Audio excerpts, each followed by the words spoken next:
सभी को नमस्कार। तो आप देख रहे हैं कि 1892 का जो भारत परिषद अधिनियम है वो हम देखेंगे और 1919 का जो भारत परिषद अधिनियम है वो देखेंगे, ठीक है। लेकिन देखिएगा, कई बच्चे हैं ना कि सिर्फ इसे पढ़ने की कोशिश करते हैं और ये जो सेक्शन है ना सिर्फ पढ़ने से नहीं होगा, ये सब सेक्शन ना थोड़े से हार्ड पड़ जाते हैं और इसे बार बार कितना भी रिवीजन कीजिएगा ना तो वो जब तक आप समझ करके नहीं कीजिएगा, चीजों को रिलेट करके नहीं कीजिएगा ना, तब तक ये दिमाग में बिल्कुल नहीं रहने वाले हैं, ठीक है। तो कुछ चीज वैसे जो है हम आपको रिलेट करके बताएंगे, यकीन मानिएगा आपको काफी अच्छा लगेगा, ठीक है। देखिएगा, हमें पढ़ना क्या है, 1892 का भारत परिषद अधिनियम, ठीक है। तो इससे पहले एक भारत परिषद, इससे पहले भी तो कुछ ना कुछ आया होगा, तो हाँ 1861 ईस्वी का तो आया था। 1861 ईस्वी का जो भारत परिषद जो अधिनियम आया था उसमें जो क्या विशेषता था वो अगर हम अभी बता देते हैं, क्विक रिवीजन कर लेते हैं, क्योंकि अगर जो बच्चे नए होंगे तो वो जा करके प्लेलिस्ट में जाइएगा और बहुत अच्छे तरीके से हमने एक एक करके सब अधिनियम को बताया है। अब जा करके देखिएगा, यकीन मानिए आपको काफी ज्यादा समझ में आएगा, ठीक है। तो अभी हम थोड़ा सा क्विक रिवीजन कर लेते हैं ताकि आपको यहां से रिलेट करने में आसानी हो जाए, ठीक है। जिसमें आप सभी को पता है कि 1857 ईस्वी में विद्रोह हुआ था, भारत में विद्रोह हुआ था। किसके खिलाफ? अंग्रेज के खिलाफ। अंग्रेज के खिलाफ क्यों हुआ था? क्योंकि भारत के लोग स्वतंत्रता चाहते थे, ठीक है। जिसे कई इतिहासकार प्रथम स्वतंत्रता संग्राम का भी संज्ञा देते हैं, तो कई इतिहासकार कहते हैं कि नहीं, यह सिपाही विद्रोह था। खैर जो भी था, मारा तो गया था, दोनों तरफ से आदमी मारा गया था, लेकिन अंग्रेज की स्थितियां काफी ज्यादा खराब हो चुकी थी। अंग्रेज की स्थिति जो था काफी ज्यादा खराब हो चुका था, क्योंकि अंग्रेज भी काफी संख्या में मारा गया था। उनको ऐसा लगने लगा था, अंग्रेज को ऐसा लगने लगा था कि हमारा बोरिया बिस्तर यहाँ से समटा जाएगा। लेकिन ऐन वक्त पर जो होता है ना कि भारतीय राजा उसको साथ देते रहते हैं और फिर क्या होता है कि विद्रोह को दबा दिया जाता है। तो जैसे ही 1857 ईस्वी का विद्रोह खत्म होता है, तो जो पहला एक अधिनियम बन करके आ रहा है वो अधिनियम कौन सा है? 1861 ईस्वी का अधिनियम आ रहा है। अब खुद सोच करके देखिए कि इतना बड़ा विद्रोह हुआ है, तब इतना बड़ा विद्रोह हुआ है, तब वहां की संसद कुछ ना कुछ तो सोचेगी कि देखो यार, ये हम लोग को ना बहुत ये डमकोल से, लाठी से, पैना से, ये सब बहुते मार मारा है और वहां पे शासन करने के लिए हमको उन लोग को साथ लेना काफी जरूरी है, क्योंकि हम लोग को बहुत पीटा है। उन लोग का क्या कष्ट है, क्या तकलीफ है, अगर वो हम नहीं जानेंगे तब हम कैसे वहां पे शासन कर लेंगे, ठीक है। तो अब वही क्या करता है कि 1861 ईस्वी में क्या एक प्रावधान करता है कि स्थानीय लोग यहाँ पे क्या करेंगे, इसमें रहेंगे। किसमें? जो गवर्नर जनरल की कार्यकारी परिषद था उसमें भी क्या करेंगे, ये रहेंगे। यहां तक हमने देखा, यहां तक तो कोई दिक्कत नहीं था। फिर उसके बाद में अब 1800, अब हम 92 का देख लेते हैं, ठीक है। ताकि आप क्या कीजिएगा, ताकि आप चीजों को रिलेट करते आगे बढ़िएगा, तब आपको क्या होंगे, पूरे कंसेप्ट क्लियर होते चलेंगे। ये पिछला वाला था जो हमने क्या किया, थोड़ा सा क्विक रिवीजन कर लिया, ठीक है। और इसमें और भी प्रावधान थे, ऐसा नहीं कि सिर्फ एक ही प्रावधान थे। एक प्रावधान की बात करते हैं तो जो भारत के राज्य सचिव, कौन सचिव? भारत के राज्य सचिव का अगर पद सृजन किया गया था तो यही 1861 ईस्वी का भारत परिषद अधिनियम था, वो किया गया था। अगर बात करते हैं कि जो द्वैध शासन की बात करते हैं, बोर्ड ऑफ कंट्रोलर और बोर्ड ऑफ डायरेक्टर, ये दोनों को क्या कर दिया गया था, खत्म कर दिया गया था। ये 1861 ईस्वी का अधिनियम के तहत ये सब खत्म कर दिया गया था। यहां तक तो समझ में आ रहा है, ये आप जाकर के देखिएगा, काफी अच्छे तरीके से समझ में आएगा। अब हम आज हमें क्या पढ़ना है वो हम देख लेते हैं, ठीक है। तो चलिए हम आज क्या पढ़ते हैं वो देख लेते हैं।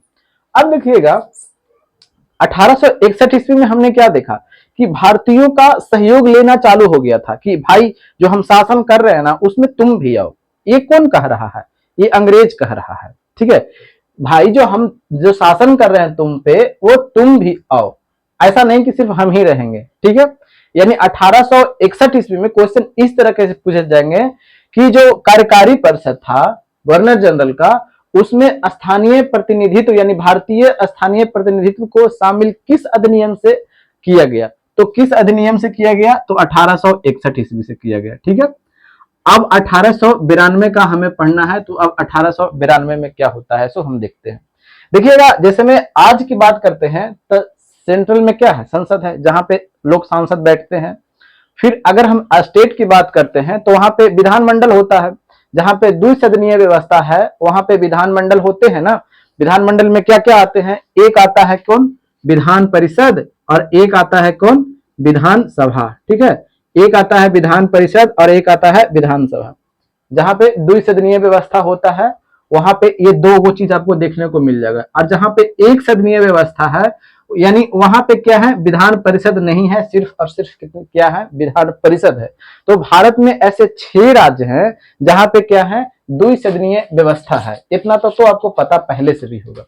अब क्या होता है कि जैसे में अब केंद्र में क्या है, तो केंद्र को भी क्या बोला था, केंद्र की विधानसभा की केंद्रीय विधान परिषद उसको बोल सकते हैं, और एक है प्रांतीय विधान परिषद, एक है केंद्रीय विधान परिषद और एक है प्रांतीय विधान परिषद। अब ये दोनों में क्या किया गया कि जो सदस्य की संख्या थी, ठीक है, ये सदस्यों की संख्या को क्या कर दिया गया, बढ़ा दिया गया। क्यों, क्योंकि अंग्रेज को ये तो पता हो ही चुका था कि यार इसके बिना तो शासन मुश्किल है।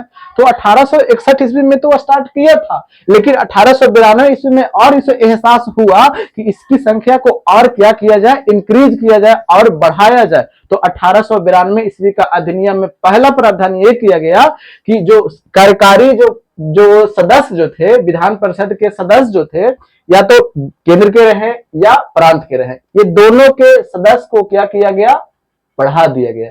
यहां तक तो क्लियर हो गया ना, क्यों बढ़ाया गया, समझ में आ गया। देखिएगा हमने रिलेट करके देखा, जब तक रिलेट नहीं कीजिएगा क्यों हुआ, कितनों पढ़ लीजिए, जितना आज आप फास्ट पढ़िएगा ना उतना फास्ट आपको दिमाग से निकलते चलेंगे, समझ जाइएगा, ठीक है। अब एक चीज तो हो गया।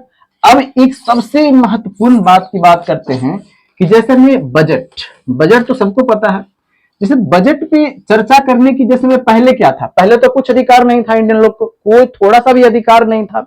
लेकिन अब देखिए 1892 ईस्वी का जो अधिनियम आया है उसमें क्या किया गया है कि भारतीयों को बजट पर चर्चा करने के लिए बोला गया है कि आप जो हम बजट लेकर के आ रहे हैं उस पर आप बहस भी कर सकते हैं, कहां पे अच्छाइयां हैं, कहां पे बुराइयां हैं, क्या है या क्या नहीं है।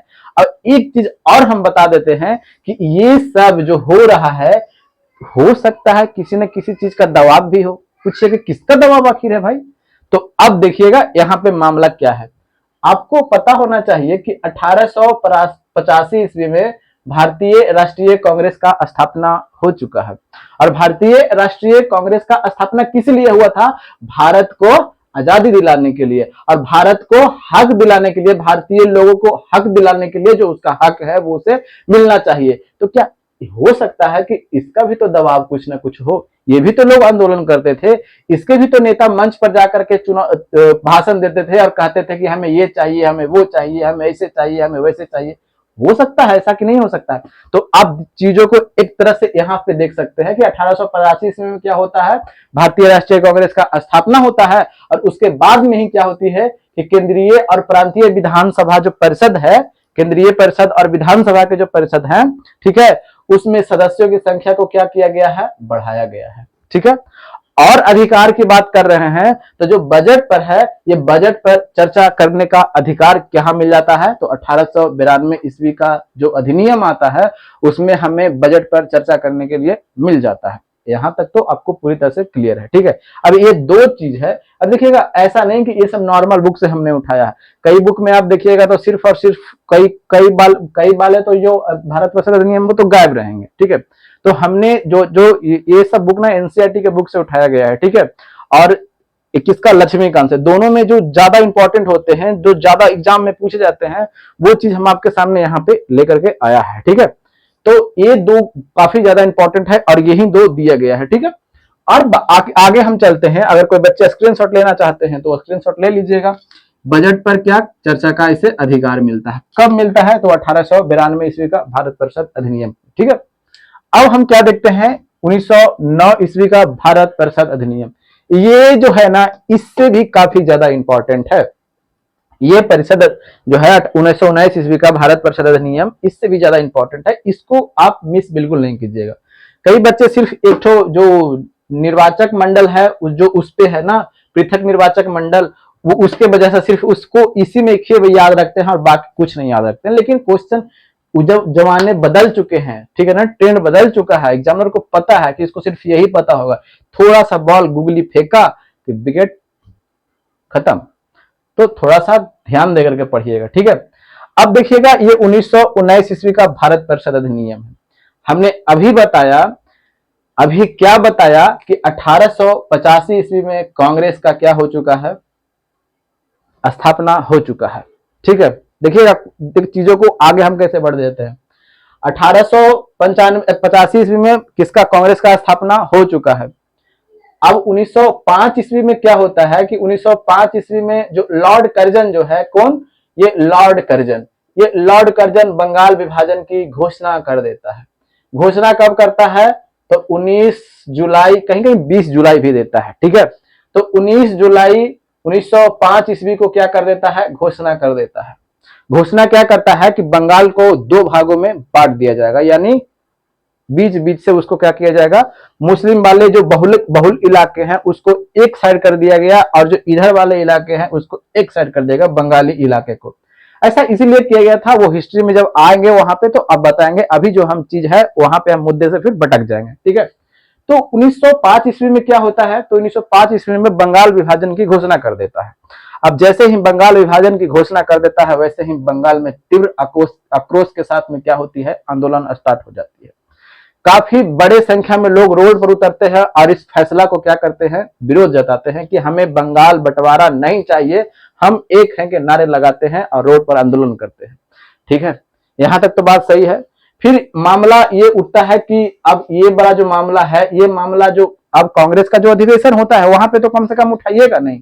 तो 1906 ईस्वी में इस मामला को किसी न किसी तरह समेट के रख लेते हैं, कौन, कि 1906 ईस्वी में कौन व्यक्ति बन जाते हैं कांग्रेस का अध्यक्ष, तो दादा भाई नौरोजी बनते हैं, और ये किसी न किसी तरह मामला को क्या करते हैं, समेट करके रखते हैं।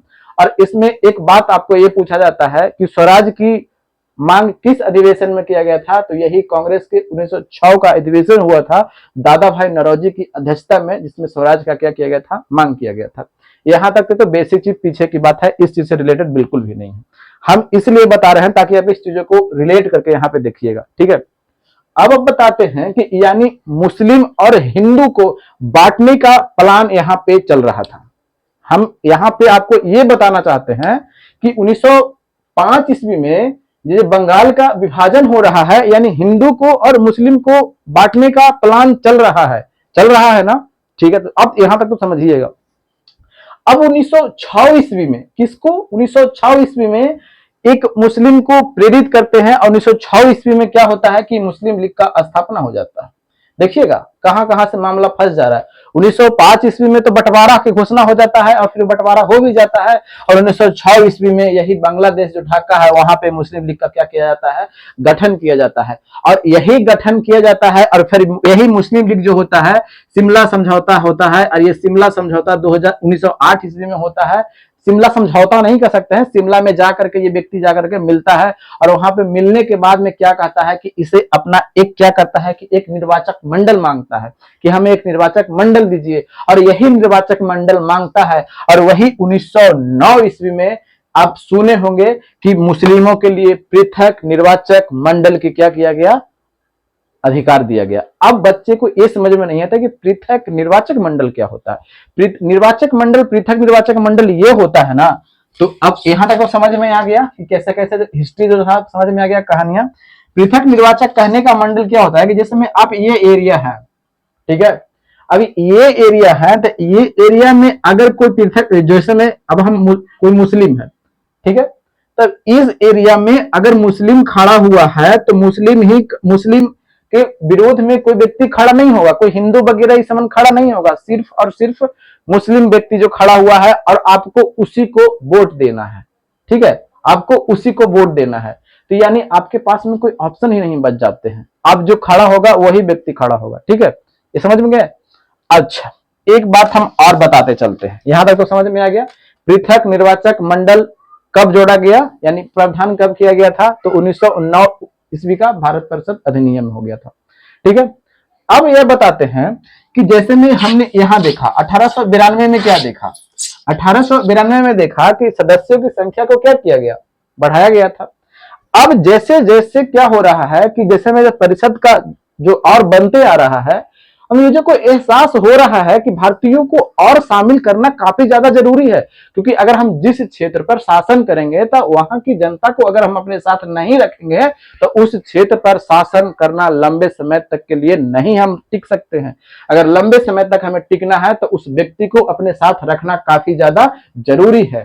ठीक है, तब ये क्या करता है कि फिर 1909 ईस्वी में क्या करता है कि ये जो सदस्यों के गैर सदस्यों की संख्या जो है विधान परिषद के, ठीक है, और किसका, केंद्रीय विधान परिषद का, दोनों का, अगर केंद्रीय विधान परिषद की बात करते हैं तो 16 से इसकी सदस्यों की संख्या बढ़ा करके कितना कर देता है, 60 कर देता है। समझ जाइए कि कितना ज्यादा बढ़ा रहा है से, कितना 44 को लगभग बढ़ा चुका है।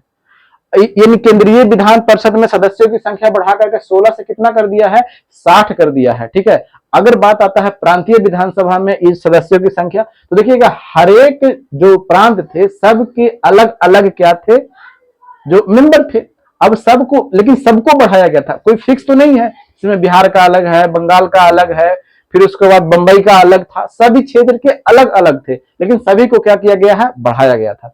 और केंद्रीय विधान परिषद जो है उसकी सदस्य 16 से बढ़ा करके कितना कर दिया गया है, 60 कर दिया गया है। अब एक बात और है, जिसमें बाईसराय था। ठीक है, अब ये बाईसराय था, अब ये बाईसराय जो था और एक गवर्नर जनरल की क्या थी, कार्यकारी परिषद थी। ठीक है, यानी कार्यकारी परिषद थी। अब ये दोनों को मिला करके एक संघ बनाया गया था। ठीक है, ये दोनों को मिला करके यानी वायसराय और एक गवर्नर जनरल की जो मेंबर थे उसको मिला करके क्या किया गया था, एक, अरे नहीं समझ में आ रहा है, गवर्नर जनरल की एक कार्यकारी परिषद बनी हुई थी। ठीक है, तो वो दोनों को मिला करके एक संघ बनाया जाता है, जिसे बोला क्या जाता है, तो जिसे बोला जाता है वायसराय की कार्यकारी परिषद। यहां पे हम लिख देते हैं। ठीक है, इसे क्या बोला जाता है, वायसराय की कार्यकारी परिषद। अब देखिएगा कार्यकारी परिषद जो था इसके एक व्यक्ति भारतीय बनते हैं, इसके जो एक मेंबर जो बनते हैं वो भारतीय बनते हैं, इसीलिए सबसे ज्यादा इंपॉर्टेंट हो जाता है। ठीक है, वायसराय की कार्यकारी परिषद, और इसके एक सदस्य कौन बनते हैं, तो इसके एक सदस्य बनते हैं कौन, तो एक बनते हैं यही सत्येंद्र नाथ सिन्हा, सत्येंद्र नाथ सिन्हा। अब ये सत्येंद्र नाथ सिन्हा क्या थे, ये विधि से, ये विधि इनको दिया गया था, विधि मंत्रालय समझिए कि दिया गया था। ठीक है, यहां तक तो आपको समझ में आ चुका है। ठीक है, पहली चीज में क्या किया गया, 1919 ईस्वी का भारत परिषद अधिनियम क्या किया जाता है कि सदस्यों की संख्या को क्या किया जाता है, इंक्रीज किया जाता है। फिर उसके बाद में क्या किया जाता है कि पृथक निर्वाचक मंडल की व्यवस्था की जाती है। तो हम इस तरफ लिख देते हैं। ठीक है, यहां पे लिख देते हैं। ठीक है, यहां पे लिख देते हैं, क्या लिखते हैं, पृथक निर्वाचक मंडल की क्या किया जाता है, व्यवस्था किया जाता है। ठीक है, और एक बात और इसमें क्या हो जाता है कि जो अनुपूरक प्रश्न पूछ, कहने का मतलब क्या होता है ना, कि जैसे में अब कोई मंत्री है और हम कोई प्रश्न पूछना चाहते हैं मौखिक, ऐसा नहीं कि हम लिखित रूप में, मौखिक। ठीक है, तो एक के बाद में हम जो पूछ सकते हैं ना, ठीक है, उसी को बोला जाता है क्या, अनुपूरक प्रश्न। मौखिक की बात पूछा जा रहा है। ठीक है, तो इसे अनुपूरक प्रश्न पूछने की क्या मिल चुका था, अनुपूरक प्रश्न पूछ सकते थे इस किस में, ये 1909 ईस्वी का भारत परिषद अधिनियम में। यहां समझ में आ गया। तो एक बार फिर से हम क्या कर देते हैं, क्विक रिवीजन कर लेते हैं ताकि आपके दिमाग में सेट हो जाए। पहली बात क्या होता है कि 1909 ईस्वी का भारत परिषद अधिनियम आता है, जिसमें क्या किया जाता है कि सदस्यों की संख्या को क्या किया जाता है, इंक्रीज किया जाता है। तो कौन से सदस्यों की संख्या, केंद्रीय और फिर उसके बाद प्रांतीय, ये दोनों की सदस्यों की संख्या को क्या किया जाता है, इंक्रीज किया जाता है। ठीक है, फिर उसके बाद में क्या किया जाता है कि 1909 ईस्वी में ही क्या किया जाता है कि पृथक निर्वाचक मंडल की घोषणा किया जाता है। ठीक है, ये तो सबसे ज्यादा इंपॉर्टेंट है। फिर क्या किया जाता है कि अनुपूरक प्रश्न पूछने की आजादी दी जाती है। फिर क्या किया जाता है कि फिर ये किया जाता है कि उसके बाद में जो वायसराय है और ये गवर्नर जनरल की जो कार्यकारी परिषद थी, वो दोनों को मिला करके वायसराय की कार्यकारी परिषद बनाया जाता है, और उसके एक सदस्य के रूप में किन्हें नियुक्त किया जाता है, सत्येंद्र नाथ सिन्हा। यही ठीक है, सत्येंद्र नाथ सिन्हा। और ये सबसे ज्यादा इंपॉर्टेंट है, इनको आप कभी भी नहीं भूलिएगा। ठीक है, तो यहां तक तो समझ में अब आ गया। ठीक है, तो अब यहीं तक मेन जो इंपॉर्टेंट जो चीज थे यहीं तक थे, इससे काफी ज्यादा क्वेश्चन आपको देखने को मिलता है। ठीक है, तो उम्मीद है आपको समझ में आया होगा। ठीक है, तो वीडियो आपको अच्छा लगा होगा तो लाइक एंड सब्सक्राइब जरूर कीजिएगा, दोस्तों के पास शेयर कीजिएगा अगर अच्छा लगा होगा तो। अगर नहीं लगा तो कोई बात नहीं है, अगर थोड़ा सपोर्ट दिखाना चाहते हैं तो दिखा दीजिएगा, और नहीं तो कोई बात नहीं है। तो मिलते हैं अगले वीडियो में, तब तक के लिए हंसते रहिए, मुस्कुराते रहिए और अपनों का ख्याल जरूर रखिएगा। जय हिंद, जय भारत। और हाँ, अपने जन्म दिवस पर एक पेड़ जरूर लगाइएगा।